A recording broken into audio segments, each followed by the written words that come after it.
Hi, it's 2022. I can't believe it.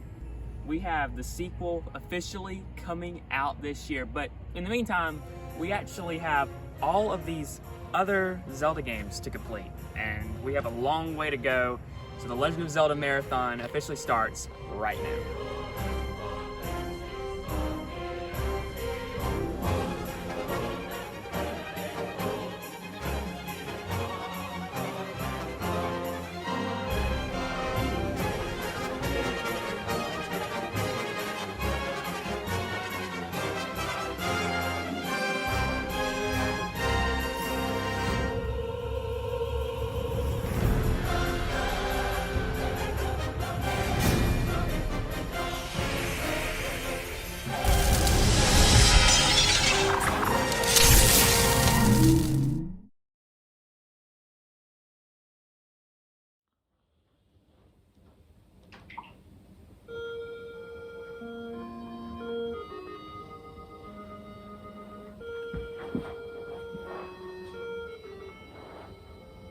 Here we go.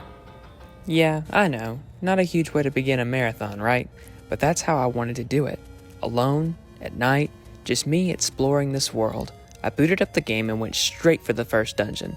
Level 1 introduces you to some basic principles. 1, you'll be fighting enemies. A lot of them. 2, you'll be searching for keys to unlock your way forward. And 3, you will be looking for a hidden item in each dungeon. Overall, level 1 is a breeze. If you explore everything, you will definitely leave with more than you came with. For example, the hidden item in the first dungeon is the bow, but after exploring and killing a unicorn, I ended up with 2 extra keys, bombs, and a boomerang. Not bad, if I do say so myself.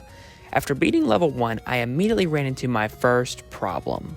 So I just beat the first dungeon.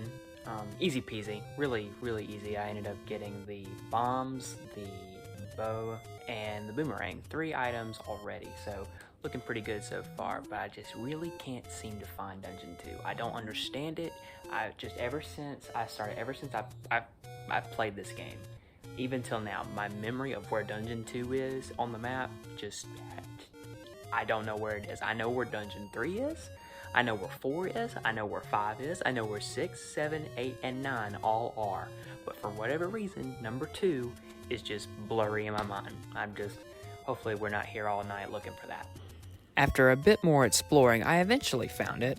Level 2 is basically a continuation of the things you learned in the first dungeon. After exploring, finding an upgraded boomerang, and feeding bombs to a dinosaur, I managed to beat level 2.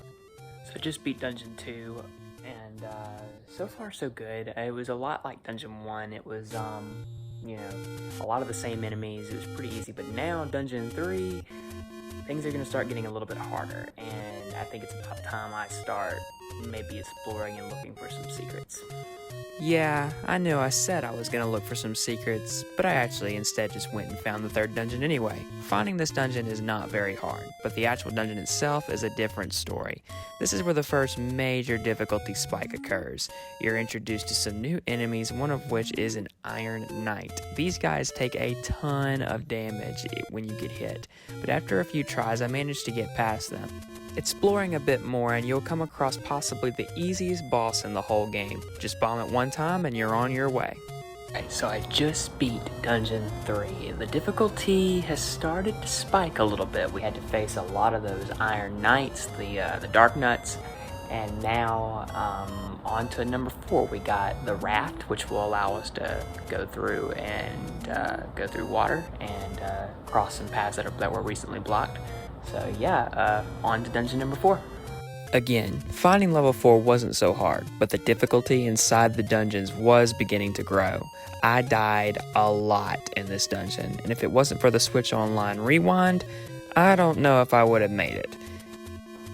So I just beat dungeon 4. Oh my goodness. It has really shown me that the difficulty in this game has really started to spike now. So I think before we head to dungeon 5, it's time we start seeking out some upgrades. So that's what I did. I explored, found some heart containers, got some extra rubies, got a new sword, and finally headed for Dungeon 5. And oh my gosh, thank goodness I did.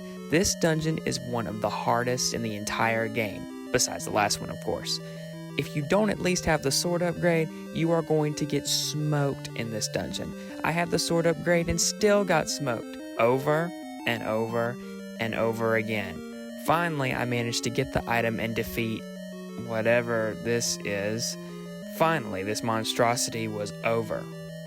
Alright, so we just beat the 5th dungeon. It has been a crazy night. I think this is a great place to stop. We made a lot of progress for our first night with this Zelda marathon. I can't believe it. So, anyway, I'll be back with the next night. Well, if you thought the monstrosity you endured in level 5 was bad, level 6 is just as bad, and then some. For starters, you're introduced to a new enemy known as the Wizrobes. They not only take a lot of damage, but they're also really hard to defeat as well. But that's not the worst of it. The worst part of this dungeon is the hidden item in this dungeon is completely optional, meaning it's not needed to beat the boss, and it's not even used in later dungeons. How do I know this? Because I have memories that still haunt me to this very day. Remember what I said at the beginning of this video, how level 1 teaches you that you need to explore everything to find the item that would help you progress forward. Well, the item in this dungeon is a magical rod that allows you to shoot beams like the Wizrobes, and I searched everywhere for it, only to find that it has no use in beating the boss and that it instead you only need 1 arrow. Great. So we just beat dungeon number 6. We have 2 more dungeons to go before we get to Ganon. It's going to be, we're getting close to the home stretch now. Luckily, dungeon number 7, the difficulty for whatever reason just goes way down. It's not near as hard as the previous one. So, but anyway, looking pretty good. We're in the home stretch, guys. Here we go. So I guess the developers knew that levels 5 and 6 were going to be very hard, so they decided to give players a break with level 7. This dungeon basically exists to show how powerful you've truly become. You fight a lot of the basic enemies you encountered in the 1st and 2nd dungeon. Then you kill another unicorn and the 7th piece of the Triforce is yours. On to level 8.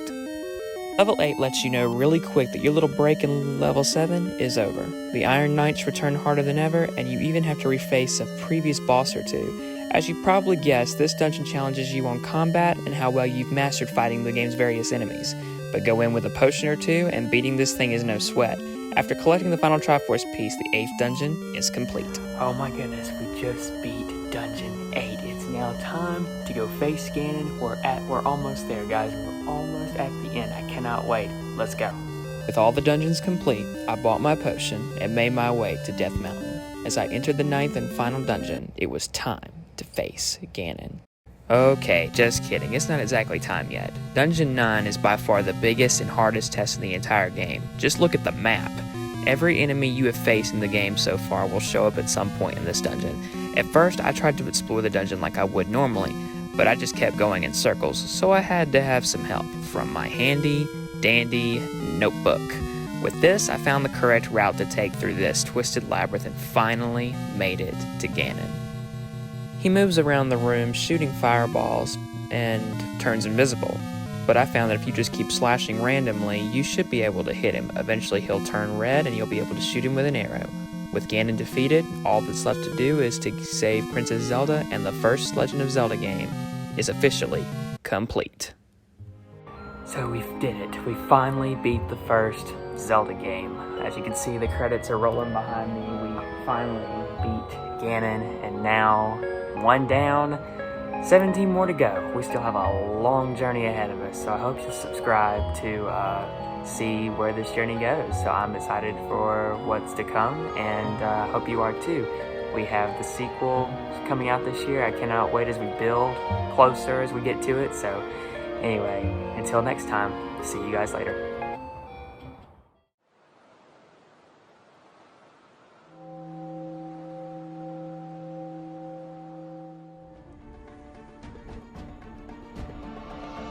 I'm not ready for this. Can I beat the one Zelda game that has been a thorn in my side for years, or will I fall victim to it yet again?